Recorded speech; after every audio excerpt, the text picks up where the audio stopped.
Mga ka-sports, malaking balita para sa Gilas, Pilipinas. Opisyal nang inilabas ang lineup ng ating national team para sa third window ng FIBA World Cup Asian Qualifiers at maraming nagulat dahil ilang dating bahagi ng pool ang hindi kasama. Nawala sa lineup sina Kai Soto, CJ Perez, Calvin Oftana, Juan Gomez Diliano at Quintin Melara Brown. Pero kapalit nila, pumasok naman ang mga bagong pangalan na siguradong magbibigay ng dagdag lakas sa Gilas, Pilipinas. At ang tanong ngayon, tama bang naging desisyon ni Coach Tim Cone sa pagpili ng lineup? At sapat ba ang bagong Gilas para harapin ang malalaking kalaban na New Zealand at Australia? Pag-usapan natin yan. Kung trip mo po ang ganitong content, pa-iwan ng follow at pa-subscribe na din. Tara po, simulan na natin.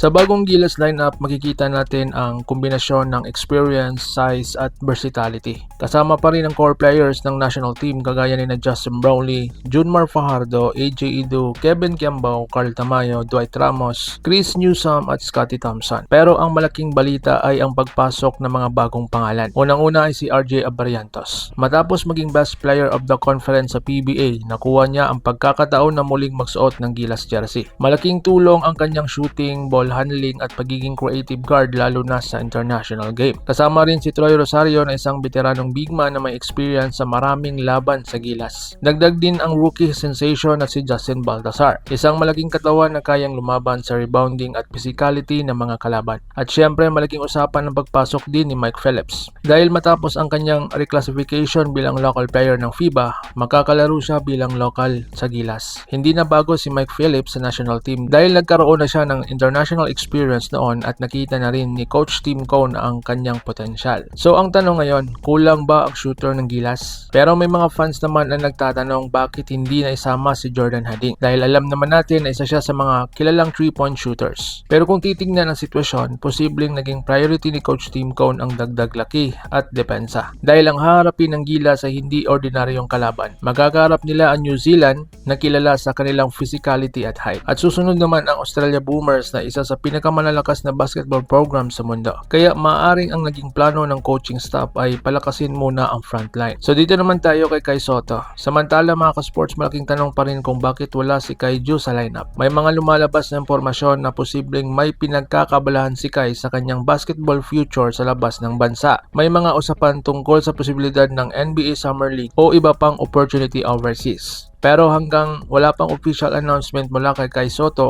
o kanyang kampo, mananatili muna itong speculation. Ang sigurado lang, malaking bahagi pa rin si Kai sa future ng Gilas Pilipinas. Para sa akin mga ka-sports, hindi madaling pumili ng Final 12 lalo na kung ang kalaban ay New Zealand at Australia. May mga nawala tayong shooters pero nadagdagan naman tayo ng size at physicality. Ngayon, ang tunay na sagot ay magkikita sa loob ng court. Kung tama ang adjustment ni Coach CTC, malalaman natin sa mismong laban. Kaya suportahan natin ang Gilas Pilipinas. Kaya mga ka-sports, ano po sa inyong tingin? Tama ba ang pagpili ni Coach Tim Cone? Mas kailangan ba natin ang dagdag big man o mas kailangan ng shooters? Comment ninyo ang iyong opinion sa baba at babasahin ko yan. Like, subscribe at suportahan natin ang Gilas Pilipinas.